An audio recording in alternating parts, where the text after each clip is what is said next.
Namaskar. Gavaskar Band. The Himalayan Heritage Foundation has been organizing a series of webinars and talks from last month since Sri Ram Shav Jayanti. And we have tried to cover many topics and themes related to Kashmir, northern frontier, and this national security concerns. Since this month is of very great importance for Kashmiri Pandit community as a whole, when we're subjected to genocide, religious cleansing, and Holocaust, leading to the destabilization of the community in the post-independent India. And in this series of talks, we could dwell at length on various issues. Now, today, we are going to culminate this series in a sense with an illustrious speaker, one of the leading lights of this Kashmiri Pandit Renaissance, who has been in the forefront since last 3 decades, more than 3 decades, sensitizing the masses not only in the erstwhile princely state of Jammu and Kashmir, but whole of India and the world across the continents. Dr. Ajay Chrungoo needs no introduction, and Dr. Saab has been in the forefront in this Renaissance movement of Kashmiri Pandits for the reversal of genocide, for the guarantee of non-refoulement, and how he saw different stages in this struggle with his colleagues, with his comrades, and with his organization, which he leads, that's Panun Kashmir. And today we'd like to understand from Ajay ji. The genocide of Kashmiri Pandits, as we know, has been trivialized over the years. Indian state and Indian political class has been shying away from accepting the genocide of Kashmiri Pandits and basically leading to a kind of a, you can say, they've co-opted the soft separatists and others so that they are bailed out, the persecutors are bailed out. In these last 30 years, we have seen different regimes, we have seen coalition governments, and now we have seen the largest single party leading the country. And what what have been the changes in terms of acceptance of genocide of Kashmiri Pandits? Because acceptance of genocide is the first step towards its reversal. And when you don't accept the genocide, you are trivializing it, and denial of genocide is the double genocide. And in the words of Dr. Ajay, he always says that denial of genocide leads to duplication of genocide. Ajay ji, namaskar and welcome to this series and to this talk today. And we'd like to understand from you what exactly has been the response of Indian political class over the last 30 years towards the Kashmiri Pandit genocide. See, it has been the same as it has been to the various genocides inflicted over the Hindus during a quite long period. I have been always saying that Hindus of India have been seeing, they have been experiencing a 1,000-year-old genocidal war. And it started as soon as the Muslim armies entered into the Indian domain. So when whole of Afghanistan was plundered, converted, and destroyed, it was a genocide of Hindus and Buddhists which was happening there. The same is true because just before that, 3 civilizations were trounced within a span of 100 years after Muhammad declared that he was the prophet. And Egyptian civilization, Mesopotamian civilization, and Persian civilization were extinguished within a span of 100 years. It took a little longer time for the Islamic legions to enter into the Indian civilizational domain. And since that day till now, it is a story of an unrelenting, ruthless genocidal war waged on the Hindus living in what is known as the civilizational India. So Afghanistan, it was the story of genocide. Then Pakistan has been the story of genocide of Hindus. Parts of Jammu and Kashmir state, they have been it has been the story of genocide. What we call as POJK. Hindus and Sikhs were extinguished and religiously clean. And then Jammu and Kashmir, where the genocidal process built over a period of time, and 90s ultimately unleashed itself in its full force as a religious cleansing campaign, and almost accomplish the total cleansing, religious cleansing of Kashmir Valley. Indian political class throughout the history has tried to respond to it by denial. In fact, what's my understanding is that the Indian political class never understood the nature of war which was unleashed on India. In fact, Indian mind could not understand the layers and the intricacies of jihad. So, despite the fact that the Indian civilization's resistance to jihad has been the fierce one, it has been a protracted one, and in fact, not only a one-sided story, it has been a story where jihadi war collapsed many times. Even then, the most baffling aspect is that very less was written in India about the nature of this war, its ideological contours, its implications over the years. And the state of affairs is still the same. If I don't go back, if we have to start the story, we have to start, if not the day the legions of Muhammad bin Qasim started attacking India, we cannot escape the responsibility of starting at least from 47 when India was partitioned.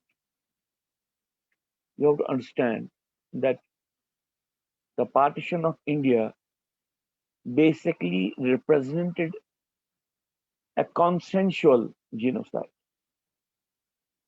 Partition of India was basically the declaration of the genocide of India. And this declaration carried the consensus of the main leadership of Congress, the leadership of Muslim League, and the leadership of United Kingdom.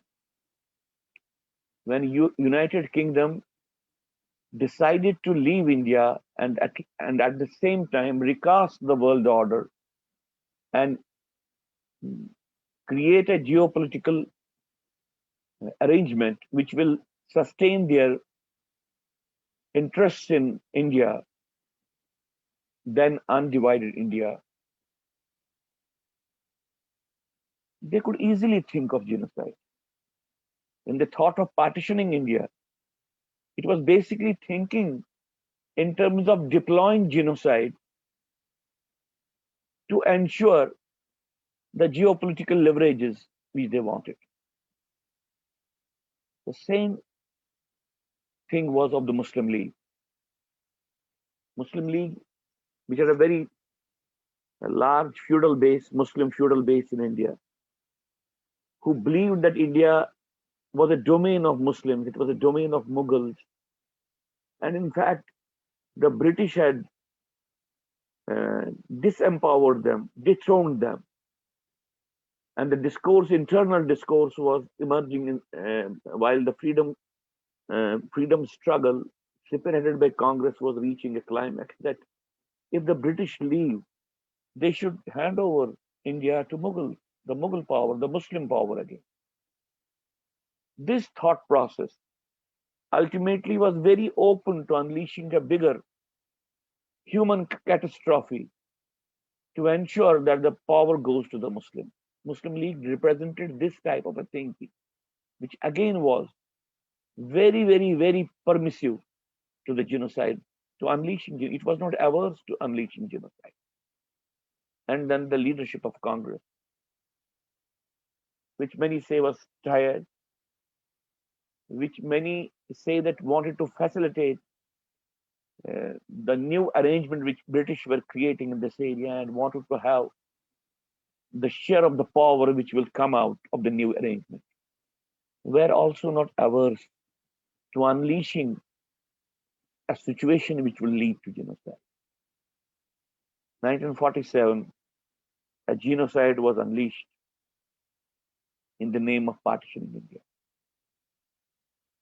Pakistan is the child of a genocide, one of the most relentless and one of the most elaborate genocides ever launched in the history of mankind. There are people who say that 2 to 3 million people died during the 6, 7 months of the partition, Holocaust.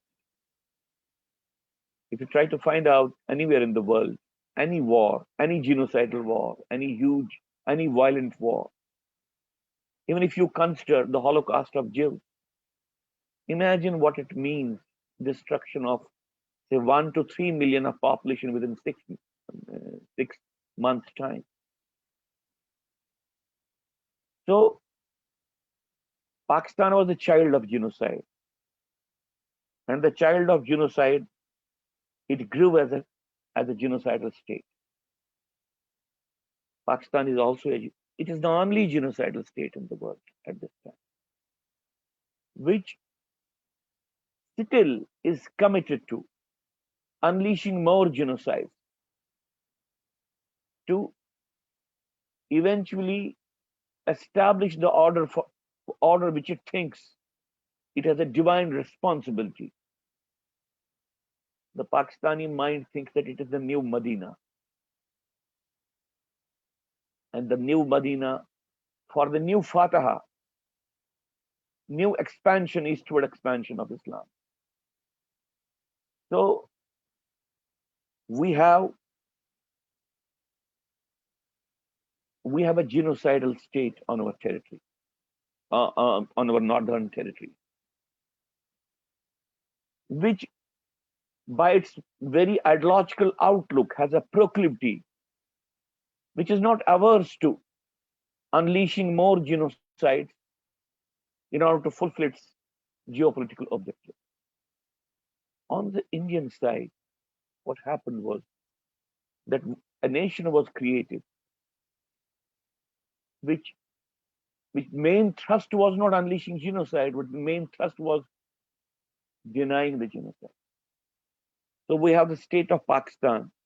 In fact, the formulation which I have been enunciating and which I think I'm very sure about it, since Pakistan is a single denominator nation, a nation created on the basis of a religious identity, it's an abnormal nation. No nation in the world can be sustained and perpetuated on a single denominator, uh, which is religion. So Pakistan, by its very nature, is an abnormal nation. But the state of Pakistan is not abnormal. It is trying to protect this abnormal nation. So whatever Pakistani state does is to protect the inadequacies, the contradictions, the insecurity of this single denominator nation. And that's why Pakistan is in the hands of military. That's why the Pakistan has been doing what it has been doing all these years. So we are dealing with Pakistan as a genocidal state. Pakistan is a nation with an abnormal state, which is a genocidal state. It has to be a genocidal state because otherwise the nation of Pakistan on the basis of religion cannot be protected. On the other side, India is a civilizational nation. It's a normal nation. It's a civilizational nation. But it has a state whose foundations are based on the denial of Hindu genocide. The state thinks that if we deny the genocide, we'll be able to stabilize India. If we close our eyes to the geopolitical reality in which India is, we will live in peace. So this state has been trying to recast history to create a new mindset among the patriotic citizens, amongst the particularly the Hindus, which would be at peace with a genocidal state unleashing the proselytization wars on its own territory, which would think it is a normal thing. They think that this state thinks that allowing proselytization, allowing the conversion of India into eventually a non-Indian identity is the only way of attaining peace. So we have India as a normal nation with an abnormal state, a state which essentially is at war with its own civilization. So in this type of a setup, you will not have a political class which nourish this type of an entity. You will not have it which would like to look at genocide, face it, and respond to it. Since the state itself is based on the denial of Hindu genocide. See, in India, the happenings of partition were expunged from the discourse. What happened to the Hindus in Pakistan? What subsequently the Hindus who were left in Pakistan, what happened to them? It was expunged from the discourse. And what challenges pan-Islamism or the Islamic proselytization represents to the nation of India? This thing was they tried to somehow expunge it from the thinking process. And any attempt to understand it was described as communalism, Hindu communalism. So this is the basis of this. The psychological basis of the state of India is the denial of genocide. So it's not expected to respond to the genocide unleashed on the Hindus in Pakistan, Bangladesh, elsewhere in the world, and it is at all not tuned to address the genocidal processes on Hindus on the territory of India. So this is the historical and psychological background why Indian political class chose to ignore it and close its eyes to the genocide of Hindus in Kashmir. So, Ajayji, you have very beautifully underlined the contours of denial of genocide, the psychology of this denial, and how Pakistan is an artificial creation that is a child of genocide. And unfortunately, Indian state, if Pakistan is a genocidal state, Indian state has become a state which is basically based on denial of Hindu genocide, and this has led to war of attrition. And now, in order to give parity to Pakistan, over the years, we have seen that Indian state, Indian political class has denied this genocide, and this has got internalized into the policy making. This has got internalized into the Jammu and Kashmir policy, and we have seen how that the nationalists have been abdicated in the state from time to time. And there, even today, we see in bureaucracy or in other forms of public governance that there is always a premium for separatism, jihadi separatism, and humiliation for Indian nationalism in any region of the state or erstwhile state. So, what paradigm change do you think should be there to basically reverse this denial of genocide from the Indian policy making? What kind of changes are required to inject this policy making, which can lead to this expungement of this denial of genocide from the policy making? The foremost condition in this is for the Hindus to think that they have to invest maximum in creating a narrative, their own civilizational narrative. You see, again, what happens, inclusivist civilization, they do not think much about narrative. But the exclusivist civilizations are primarily driven by the narrative. So it creates a dichotomy. It creates a strange situation in which you do not have the answers for the predicament or for the attrition which has been unleashed on you, because you have not invested on the narrative. Hindus for a long time have not invested on the narrative. This thing has happened perhaps the the Islamic invasions and subsequently the uh, colonial period under British, it was a very excruciating time in which a lot of destruction took place. And the most important in this destruction process was not only the physical loss, but the most important was the loss of the mental territory. Our mental territory was captured by destroying our own reference frame. We tried to define ourselves in the reference frame of the enemy. To the Abrahamic faiths, they typically unleash an exclusivist socio-political culture. And that socio-political culture is primarily based on the indoctrination, on controlling the narrative. And they see to it that in the areas of their interest, their narrative prevails. On the other side, exclusivist societies basically do not invest in narrative. Exclusive Swiss societies are experiential societies.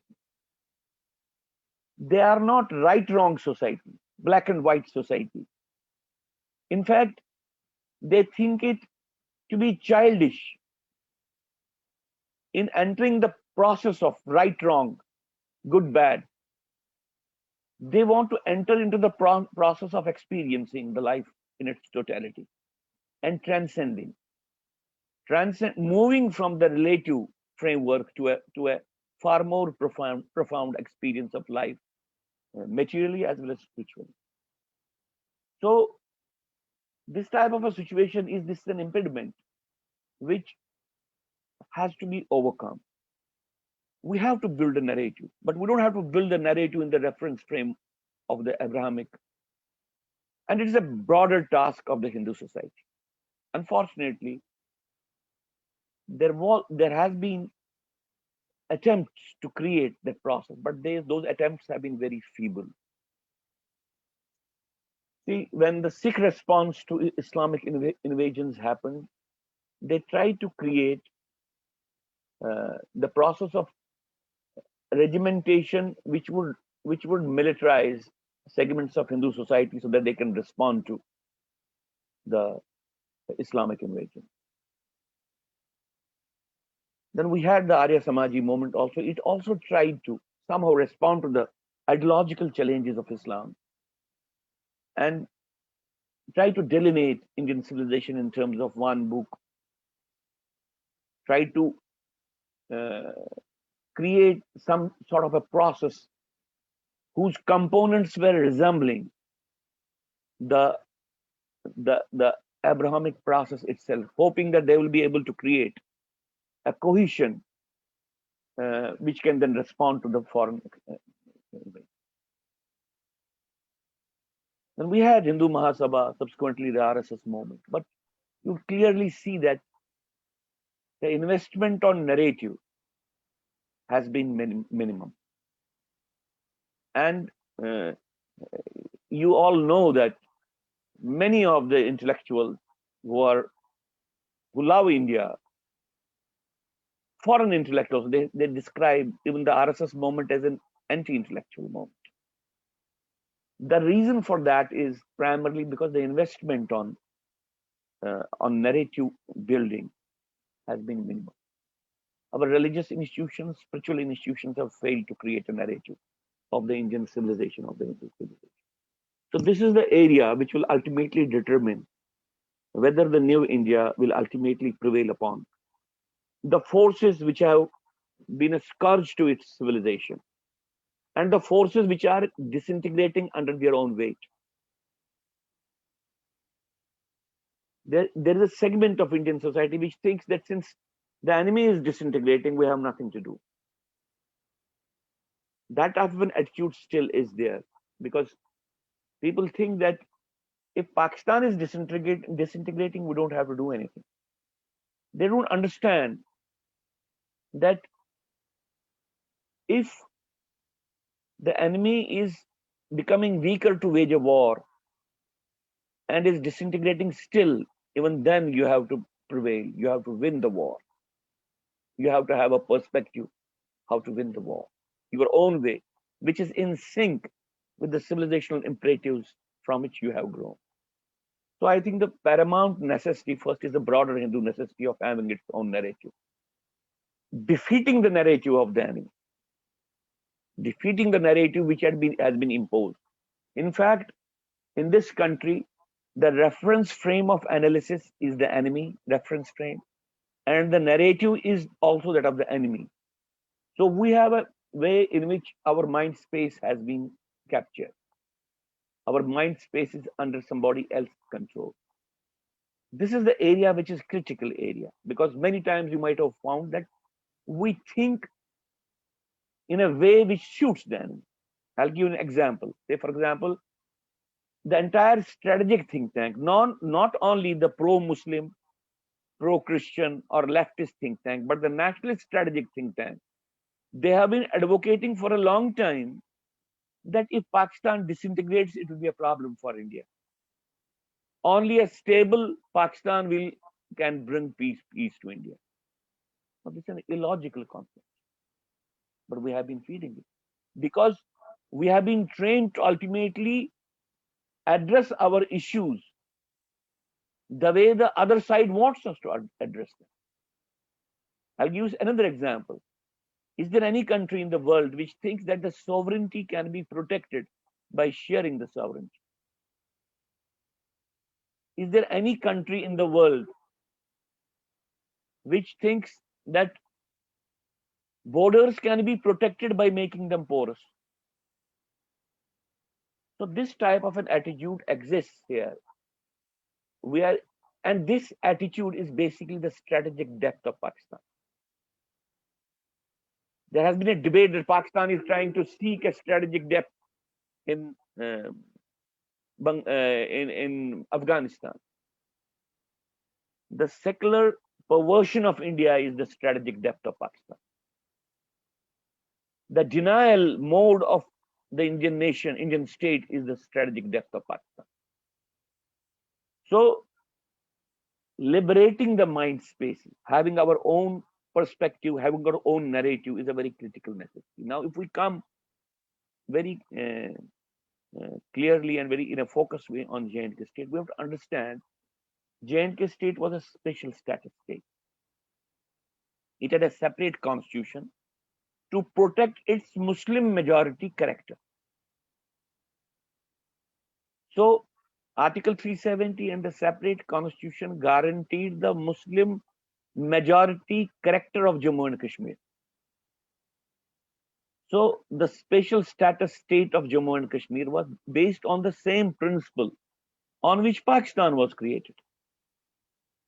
The difference was that Jammu and Kashmir was a Pakistan on the territory of India, protected by the Constitution of India, and perpetuated by the political class of India. That reality has changed after the removal of Article 370. That's why we called it as a liberating act. Now, in the new reality also, the de facto unwritten system is still intact.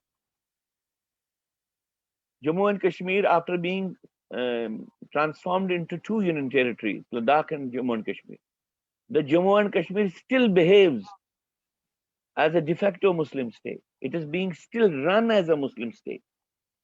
And this is not being run by the Muslims, it is being run by the state of India, because they think that the transformation and the peace in Kashmir happen if it is run as a Muslim state, de facto Muslim state.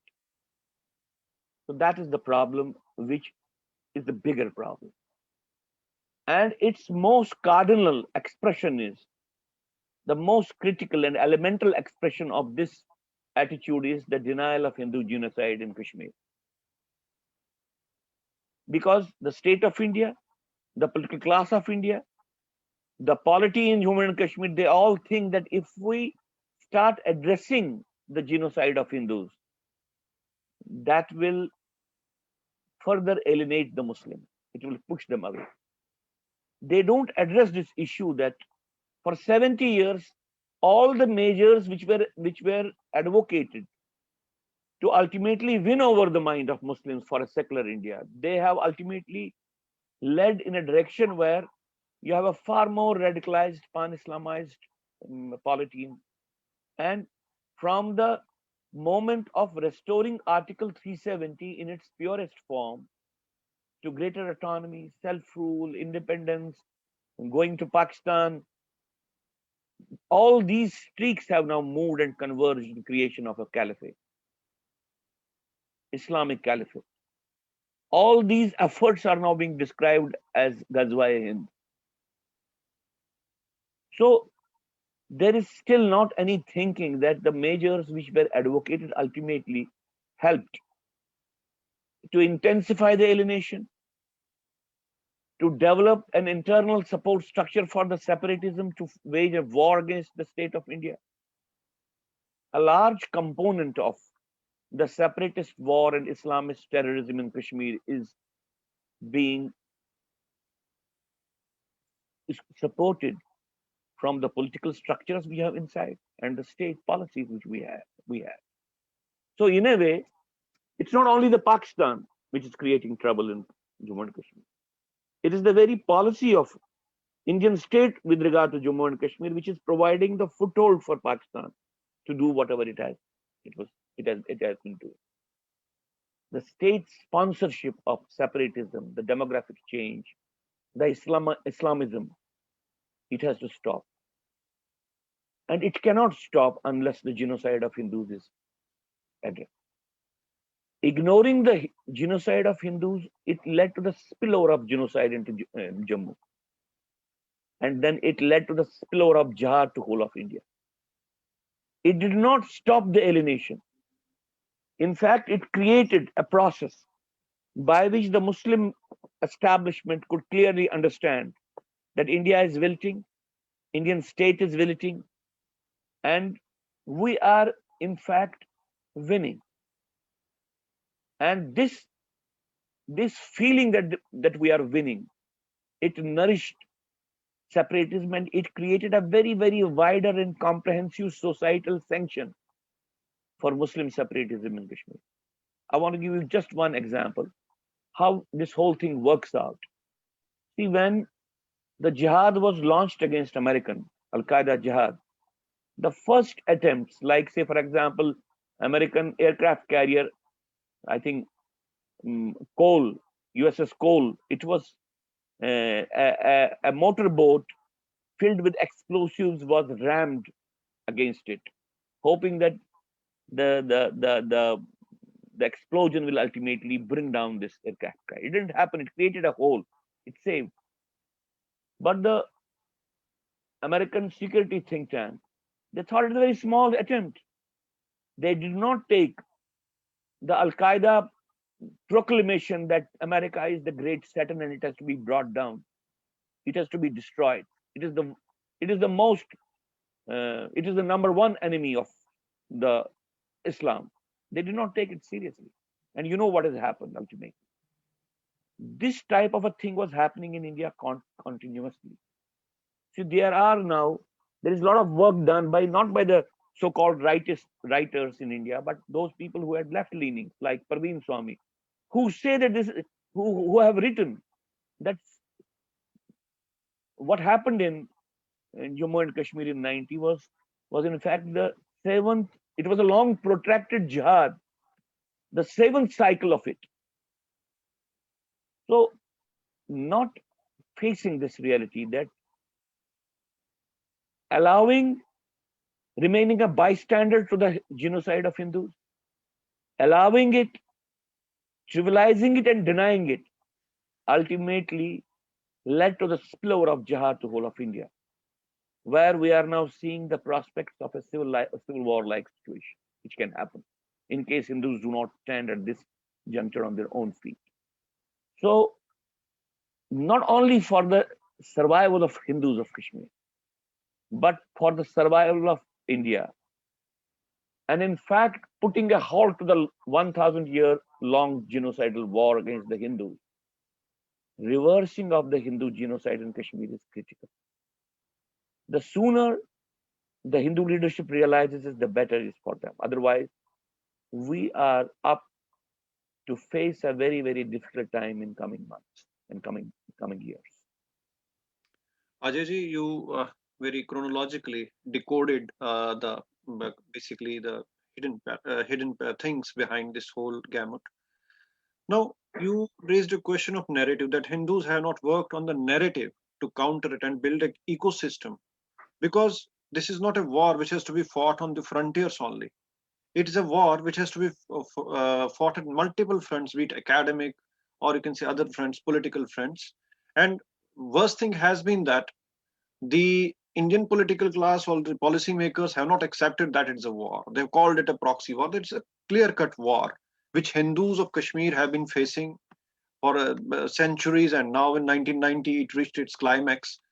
So the narrative you are saying, in terms of institutions, in terms of media, etc., and recently a very leading journalist of 90s who was talking on the Hindu genocide series said that there was a wrong terminology used for the terrorists, and even we were described as migrants and wrongly, and he apologized publicly that it means that the think tanks, the academia, which is present all over the country, whether universities, they have been subverted. We are seeing it, and it's unfortunate that the fifth column, which has subverted the narrative, has been now co-opted by the so-called ultra-rightist regime also, and using them to create an administrative system or research system, which again goes by default into the same channel. So, what do you think that, as you rightly said, that the Indian right has not been able to create a framework to not only react but to stop this march of false narrative? In fact, as you rightly said, you mentioned Parveen Swami, who was a left-leaning journalist or an intellectual. These people are now understanding what are the basically what is the dysfunctional kind of a thing in the narrative. They are realizing what is so bad about, so incomprehensive about the so-called ultra right, that they have not been able to decipher this, and they are just the academics they have created, the universities, they are filling the universities with pseudo intellectuals who are basically fifth columnists. How can in such a situation a narrative be built to counter this jihadi narrative, evangelical narrative, or the, you can say, anarchist narrative? See, the right ab initio from the independence itself, the state of India, it created an educational system which was alienated from India. In fact, the national policy was to modify the past to control the future. This approach resembled the totalitarian approach, because they thought that if we talk about the Mughal period, if we talk about the Islamic invasion, that is going to alienate, because they were afraid that in India, those Muslims chose to live who actually fought for Pakistan. And the Pakistan which was created became a nation for most of those Pakistanis who did not want Pakistan. It was only when Congress abdicated its responsibilities that the Muslim population segments in the now Pakistan, say Punjab and Northwest Frontier Province, they started supporting the Pakistan movement. It was a reality which ultimately Indian leadership allowed to be created. And in this reality, the problem was in India, we had a population mass of Muslims who were ideologically tuned to the interests of Pakistan. So perhaps they thought that this whole thing will be corrected if we reinterpret, recast the history of Hindus. And if the Hindus' history is recast in a way that is acceptable to the Muslims, we will be creating peace. It was a suicide. Indian state is still suffering from this affliction, a suicidal affliction. Over the years, Hindus have not been able to come out of this affliction. RSS as a Hindu movement created a tremendous impact, but without the governmental institutional support over the years. But its basic thought process was not its own. Its thought process, see, the concept of Hindutva was given by Savarkar. Its basic thinking structure was not its own. It was not in its own creation. So their trust was man-to-man building. So they had invested less in the intellectual processes. As all the global moments which created impact, they had invested in intellectual processes. We had a Hindu movement here in India which was investing least in intellectual process. Imagine if they would have legitimately invested in intellectual processes simultaneously, side to side with the process which they deployed was man-to-man making, the things would have been different. It was without having an intellectual, consolidated, profound intellectual view, they still could ultimately pose a challenge to the secular establishment and bring a situation to the point where the power change took place. But we have to understand, as I said, these are mind games. The totalitarian cultures they have an expertise in playing mind games. I'll give a very simple example. You know the blue whale game? Blue whale game, in the blue whale game, you play, and ultimately the play reaches a point where the child or the boy playing commits suicide. There is a blue whale game being played with the top brass of RSS. And they seem to be afflicted. So we have a situation in India. While the Congress is becoming brazenly Muslim League in its expression and its presentation, Sangh Parivar is trying desperately to become Congress. This has happened because their intellectual processes were weak. They had not invested on them. To penetrate their mind to the accomplished propagandists on the other side is easy. There are some senior RSS people, and I can tell you that still the overwhelmingly wider body of RSS is not afflicted by this disease. The other side has targeted that group of RSS which thinks about the geopolitical, which is in charge of geopolitical and ideological sphere. And I can tell you that the other side has succeeded. And they have succeeded in implanting the formulations in their mind where through them, the whole organization is being made to commit a suicide. You have two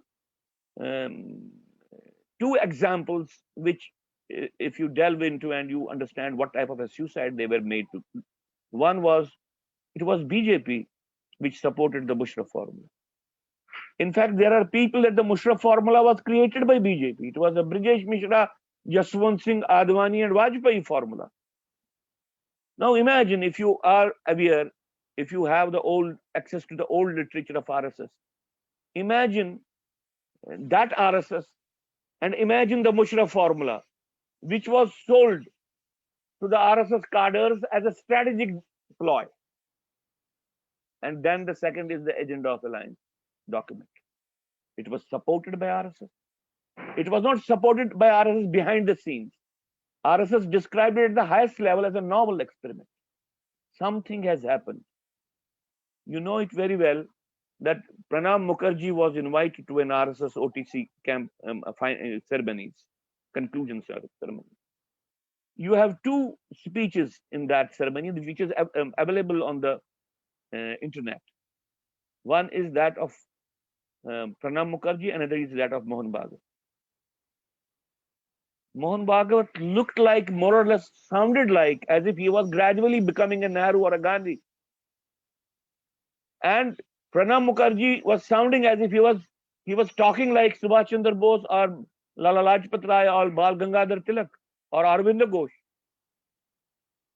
This change, You have to understand that a sort of a blue whale game is being played with the top minds of RSS, and it is gradually moving towards committing a suicide. It's a bigger suicide. There is a senior RSS worker who is working and who is still talking and who is.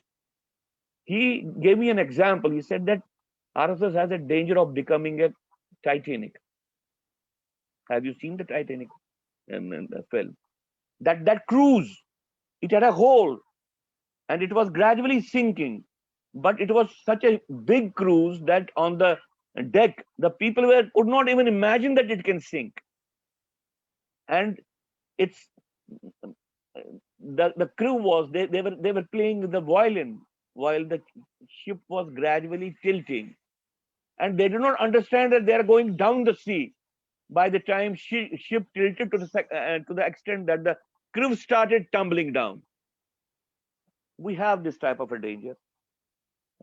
Sometimes I say that if the geopolitical cell of Parivar is changed and brought back into sync with its ethos, then the whole transformation which has taken place, it will become so effective. It will become so. It will attain such a momentum of changing India, which will be breathtaking. But presently, the other side has a gain. They have been able to interlock and capture the geopolitical mind of the Parivar, capture them in a trap where we see a gradual suicide unfolding.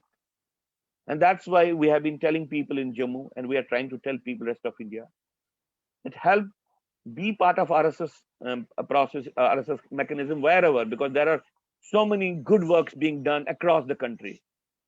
But keep in mind their geopolitical interventions, which have been destructive, which have been suicidal. For last, I can tell you, 3 decades, if a person like Sudhindra Kulkarni will be allowed to be the PA of LK Advani, you can understand uh, what type of change or what type of subversion has happened. I will conclude my answer to your question with you are experiencing the fourth level of subversion. The first level was the subversion of the state. We started when Maulana Azad was made the education minister, and subsequently that process followed. The second was the subversion of the bureaucracy, planting people into the setup which had an alienated look about the state of India, nation of India. Academia, subversion of the academia. Now you are seeing, you are witness to the fact that a large segment of the Hindu movement has been subverted. This is the fourth level which we have to see clearly, dissect it, expose it, and constructively propose measures where we can bring about a change. We have an alienated head on a national body this time. We have stories in our Puranic lore. So, for example, when Ganapati's head was taken off and it was placed, but that was a civilizational head which was placed by Shiva on his body. We have some such instances, but this time we are witnessing that uh, it is not the liver, it is not the lung, it is not the heart which has been alienated. It is the mind which is alienated. We have an alienated mind organ which has to be brought in sync. So, uh, amongst in the broader Hindu movement, but I think it's possible. Just an awareness about it within the body that something is wrong with my brain can bring about the transformation, and that is we are doing it in our own way. But I'm sure it's happening all over the country now. You will see an internal if the discourse, Hindu discourse on social media is any indication, you will realize that transformation is already taking place. The educated Hindus like you, they are taking charge of the narrative. They are not bound by the organizational constraints. They are conscious about their civilizational responsibility, and they see it from that angle. a huge articulate, thinking, reading, intellectual segment, intellectual Hindu class is getting created in this country. And that is the hope. Ajayji, you clearly underlined the levels of subversion and the way out, how it has to be taken up, because it's ultimately that new renaissance is taking place all over India. The youth are coming up through the social media has been a boon in this whole process in inverting the narrative.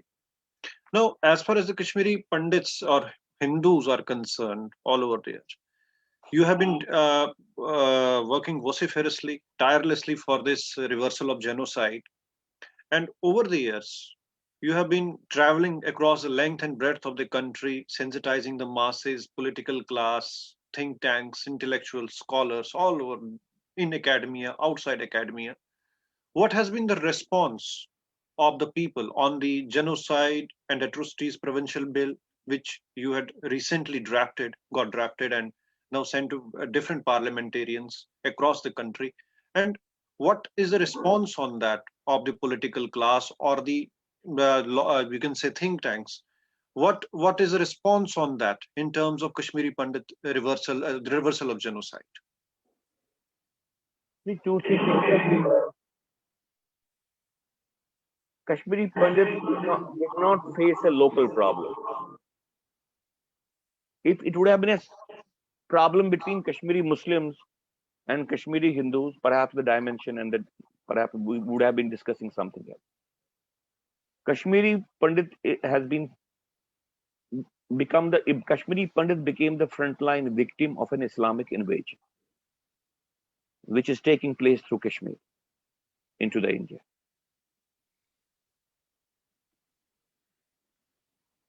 For Pakistan or the Muslim forces, destruction of Kashmiri Pandit was a priority because we represented the civilizational continuity of India. We represented the political continuity of India. So when the war was unleashed in its military form, we were the prime target. For the state of India, which did not recognize that the war is taking place, we did not recognize that jihad has been already unleashed on the nation of India. For them, we were the last priority. We were expendable. We were caught up in this type of a situation. So we had to wage a battle caught up between two forces, the forces of genocide and the forces of denial of genocide. And you know it very well. Genocide is considered to be the climax of denial of genocide is considered to be the climax of genocide. The genocidal forces were Pakistan, Muslim polity, Muslim communalism, Muslim separatism, then left of the spectrum people in Valley who have been traditionally aligning with the Muslim separatism, all these, and then the military regimes which were deployed by Pakistan. On the denial of genocide, Pakistan also wanted denial of genocide, and Indian state also wanted denial of genocide. The interests of the two states converged here. So we are caught up on one side, a ferocious Islamic invasion, on the other side, the denial nourished and perpetuated by two states. So it was a difficult task in surviving in these situations. But I can tell you that two things happened. Which was the force in India which consistently talked about the removal of Article 370 all through since 90? Not in the language in which BJP was trying to criticize. Very clear what Article 370 represented. We went to the extent that Article 370 represented the continuation of Pakistan movement on the territory of India. We're very clear about it. And from the Margdarshan resolution to our last physical convention in Jammu in 2018, because after that COVID came and we could not, we have been prioritizing the removal of Article 370. If you see the BJP manifestos during last 30 years, if you analyze the BJP campaigns, election campaigns during last 3 decades, you will see that Article 370 had been relegated to a very peripheral. It was not the frontline argument, and you will see that very little was written by the BJP and Sangh Parivar people about Article 370. How many books established, which you call as seminal works, were sponsored in BJP ruled states on Article 370? The work was again done by the Kashmiri Pandit scholars, primarily. And Dr. Mohan Kishan Teng being the foremost of such scholars. So what I'm trying to say is that Article 370, were saying that we don't need to remove Article 370. We have to only address the 35A, and that to the gender inequality clause in that. And if we get that, then it's okay. We can coexist with Article 370. The RSS pracharaks here who would lead this campaign many times were distraught with Kashmiri Pandits. Why don't they support this type of an approach? When they met constitutional experts of Kashmiri Pandits, they were feeling very bad that their line was not being taken up, because the Kashmiri Pandit constitution knowing, politics knowing people told them that 35A and Article 370 are interlocked. 35A cannot be removed unless Article 370. So Article 370 was removed. We were at the front line of saying that state has to be reorganized. State has been reorganized. And when BJP defended its neutralization of Article 370, which was the cardinal argument put forward by the BJP leaders in parliament, the Kashmiri Pandit exodus. Nothing else. Kashmiri Pandit argument was put forward. You must have been witness to the parliamentary debate. That means that our work during last 30 years has percolated down into the political sphere. And whatever we have been saying is gradually it has caught up with the political imagination.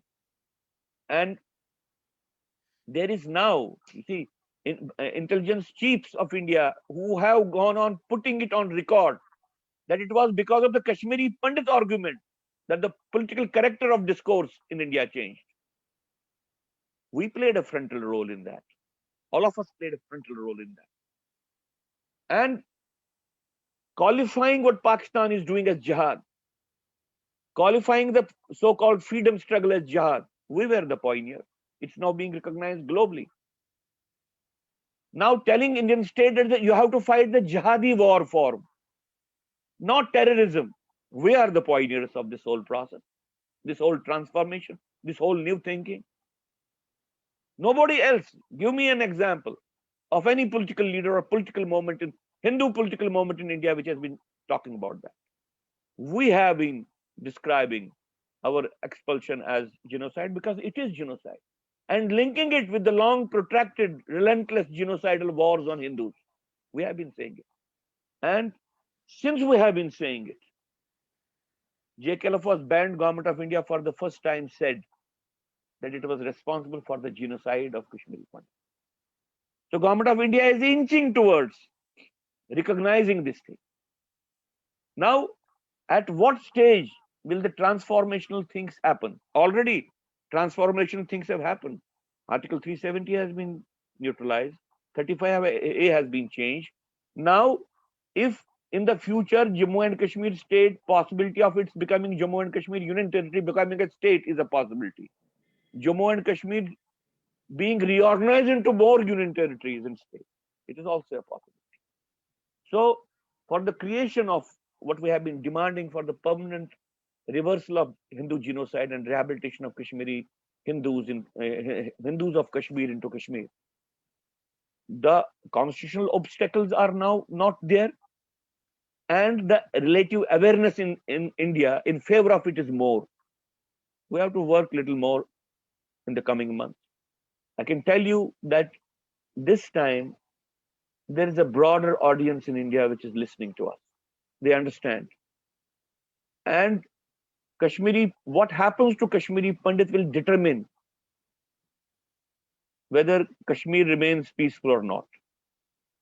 I have been saying it for a long time, and you must be also witness to. I have been saying that when Kashmiri Muslims pushed out, decided to push out Kashmiri Hindus from Valley, the state of Jammu and Kashmir seized that very day. It was just a matter of time before it was reorganized. I have been also saying when the first Hindu was killed in Kashmir, Kashmir ceased to be a one single political unity. In fact, the Kashmir was divided that very day. Muslims have rejected coexistence. Now we will create upon Kashmir where we create an environment based on right equality. But the political division of Kashmir is now, it's an imperative necessity not only for the survival of Kashmiri Hindus. It is a geostrategic necessity. It is a geopolitical necessity. In Kashmir, Indian state has to build a geopolitical foothold, geopolitical civilizational foothold. In case they deter, it's not just the case of Kashmir. The nation's survival will be at stake. Ajayji, you rightly said that Kashmiri Pandits have given the terminology in exile. They have been the relentless fighters in creating the narrative and taking this narrative head on, and they were the first to call this jihad as jihad. And this Panun Kashmir, as a, you can say, the revolution, we must say, gave the narrative, gave the speech, articulation, not only to the Kashmiri Pandits, but to the whole nationalist lot, how to take this jihadi challenge head on. Margdarshan resolution, as we have seen over the years, is not only a document to reverse the Kashmiri Pandit genocide, it's a document to reverse the subversive process in whole of the country. So, in as you say, you are saying that there is a hope, and government of India or the Indian state is inching towards what we have been exactly saying. So, how do you see the kind of you can see the what happened recently on the day of on Republic Day? Actually, it was the subversive fifth column at its worst. And in such a scenario, how do you see the future of Jammu and Kashmir in terms of further reorganization?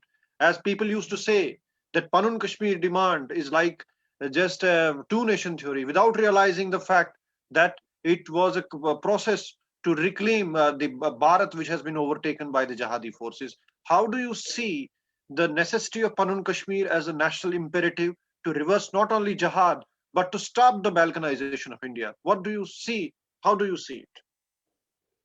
This is the first thing which I think all Indians have to understand, that the genocidal wars, they have to be understood properly. For the victims, incomprehension is the biggest enemy. Comprehension has been the biggest enemy of Hindus, and incomprehension has been the biggest enemy of even Sikhs.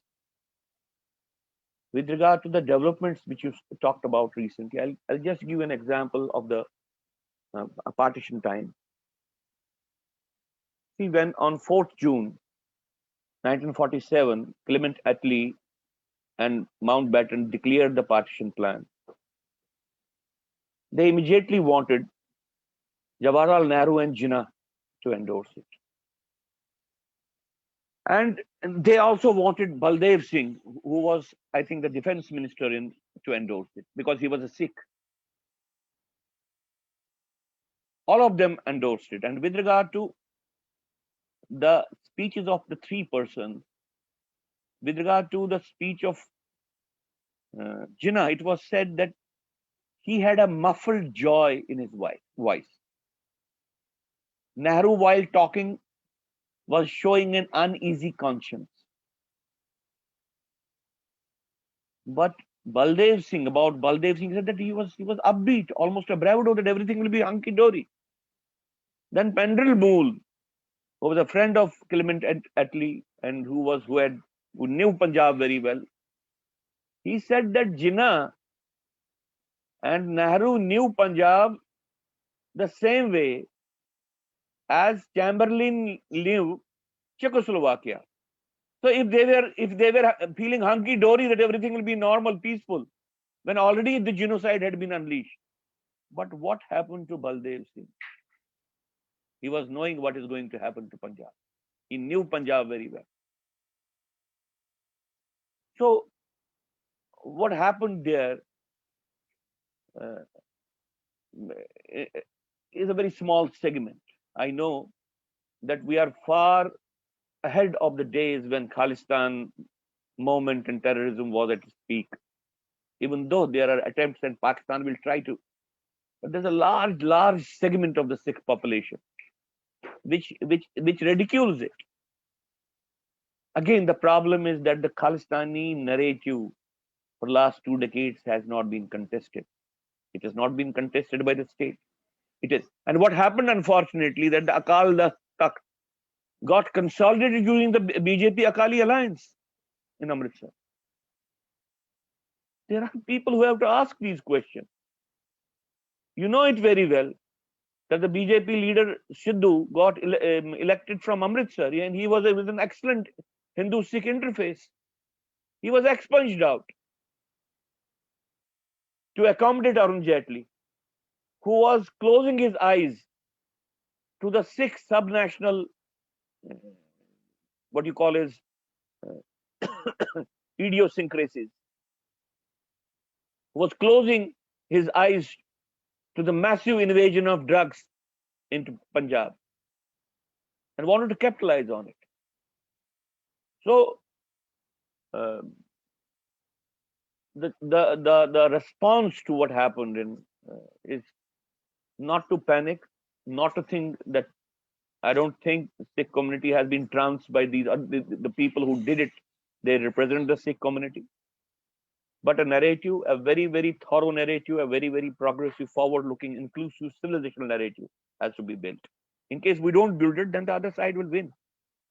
The security experts globally, they say that physically winning the war does not make you win the war. You have to win the narrative. So this is so far as that question is concerned. The other thing is that I have said that government of India is inching towards recognizing the genocide. Pan Kashmir has already proposed a Pan Kashmir Prevention of Genocide and Atrocities Bill to government of India.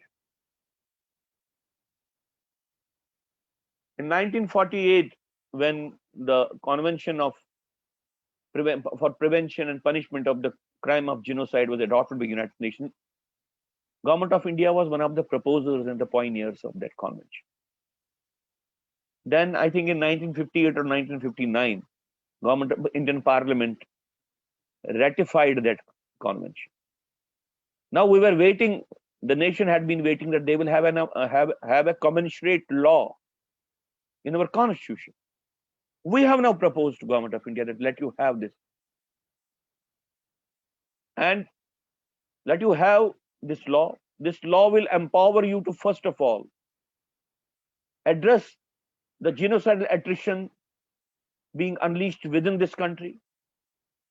Because if Indian state cannot prevent genocides on its own soil, against its own patriotic people, how can it play any role, any significant role in the international affairs? Then Indian nation has the responsibility of the Hindus who were hostage to Pakistan to win peace with Pakistan, or to douse the fires of partition in 1947. They have a responsibility for all the non-Muslims living there. They have the responsibility of all the Hindus living globally who are facing any sort of attrition. Because all the countries, Christians have countries where they can go, Muslims have countries where they can go, Hindus have only one country which can own them, that is India. So it's very important to put a halt on the 1,000-year-old genocidal war, to ultimately get justice for the genocidal victims in the present time, and to prevent genocides from replicating and the nation from disintegrating. Government of India has to really take it very seriously. It's not just, and there are people who are trying to say, no, for Hindus, Kashmiri Hindus, there are other genocides also. We are very clear about it. No genocide can take place on the territory of India. Kashmiri Hindu genocide is a very clear cut. Out of the 5 definitional planks of the genocide definition, when only one is required to fulfill the condition, whether genocide has happened, we fulfill 3 conditions fully well. And I want to tell people, it's not that the millions, if they are killed, will determine the genocide. If you see the Charter of United Nations Charter of Human Rights, and then you see the definition of genocide, it's not the numbers. It is what happens to the group. So, recognizing our genocide and enunciating measures that will reverse it permanently, which you said in the beginning, based on the principle of non-refoulement, that is very critical. When we have been saying creating of a union territory north and east of River Jhelum, we take this criteria. It will be it's the proposition for the permanent reversal of genocide based on the principle of non-refoulement. It's not a communal argument. We are the genocide victims. Genocide victims have to be rehabilitated so that there is no refoulement of their misery. So, the moment Government of India endorses it, adopts it, whole range of options will be at their disposal to defeat Pakistan's game. And eventually, unless and until Pakistan is brought, Pakistan as a genocidal state is brought before the justice. It has to be tried. It has to be tried in India, and it has to be tried in Bangladesh. It has to be tried in international court of international criminal court. We cannot leave Pakistan. Pakistan has to cease to be a genocidal state, because the moment Pakistan ceases to be a genocidal state, it will cease to be an ideological state also. So we have to be very clear about what we say. We have to say them repeatedly. We have survived the worst time. We have survived the worst period. And we don't have to trivialize the things. There are amongst us, the biggest danger for victims is the victim collaborators. And victim collaborators usually have lost the value system. Their approaches is based on a total self-alienation. We're not bothered about that, but they are there around. Victim collaborators are there amongst the genocide victims anywhere in the world. We have such people here. And we have a large group of denial of genocide people within the Hindus who are victims. So you have victim collaborators in India. You have victim collaborators here also. We'll fight them. We'll defeat them. That's not a big challenge. So, Ajay, you clearly told about this whole genocidal state, how the Genocide Atrocities Bill and the Pakistan's role, and then understanding world over about the genocide, and now about the victim collaborators who are basically bounty hunters, we call them.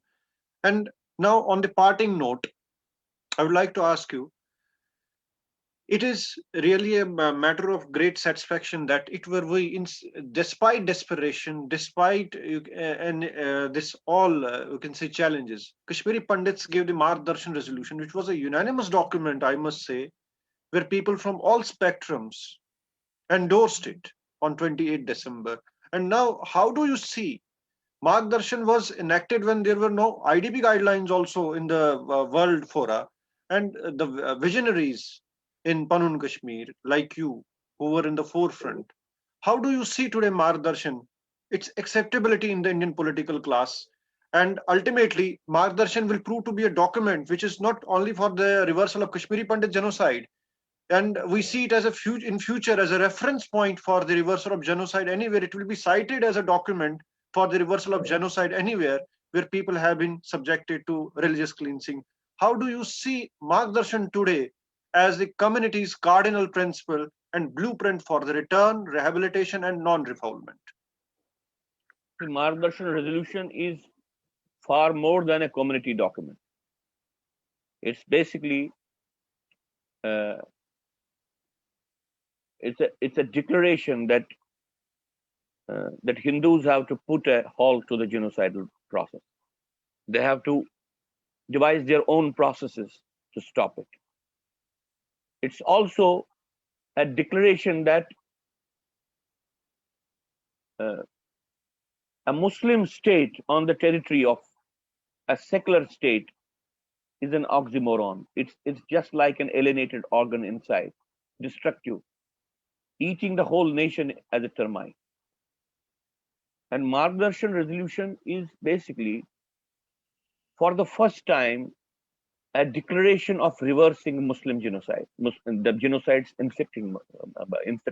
It's a perspective of reversing the demographic expansion of Islam. So it has far wider implications, which we understand. I can give an example. I don't want to quote much, but recently I had a very similar discussion with Sanjay Dikshit, a very prominent narrative builder this time in India, Jaipur Dialogues. I didn't tell him. He said that initially he thought Pan Kashmir, he was not sure about it, but now he realized that it is a toehold in Kashmir. There is a large segment of thinking Indians now who understand it that way. We don't have to be, it will take some time, but historical forces are on our side. The dialectics of history is on our side. You know, in 30 years, we have seen that Jammu and Kashmir state, which was responsible for our expulsion, is no longer existing. The forces which were responsible for our genocide will also be brought to the justice in the nearest future. Don't worry. The only thing is that we have always, all of us have, we have stood by very clearly, very purely with this process, which was not an emotional process, but thoroughly an intellectually analyzed process in sync with the civilizational needs of this nation, in sync with the political needs of this nation. So I am very hopeful it will happen sooner than later in our own lifetime. And if God is not as kind to us, then we don't mind transmitting it to the future generation. Thank you, Dr. Ajay. The whole discussion, it was a freewheeling discussion, very candid answers from Dr. Ajay Chrungoo, who has been in the forefront of this movement to deliver this reversal of genocide to Kashmiri Pandits. And not only that this Kashmiri Pandit struggle is not only about the reversal of genocide, it's basically to keep at bay, to defeat the forces who are bent to balkanize India, who are on the march to dismantle the northern frontier of India. So, Homeland, which is basically the outcome of the Margdarshan Resolution 91, is not only, as Dr. Ajay rightly said, a document of Kashmiri Pandits, it's a national document. And it's a national imperative to uphold the Sanskrit Himalayas, to stop the balkanization of India, to defeat the fifth column, to defeat the subversive forces, to reverse the subversion of India. And as he rightly said, that today we have reached a point where we can see with lot of achievements today, with the narrative, with the kind of human resource we have developed, with the tireless work of people like Dr. Ajay Chrungoo. And he mentioned Dr. Ting, how he worked tirelessly for the building the narrative for the revocation of Article 370. And these are the unsung heroes. And the Panun Kashmir school of thought is not confined to Kashmiri Pandits. It has become the national thought.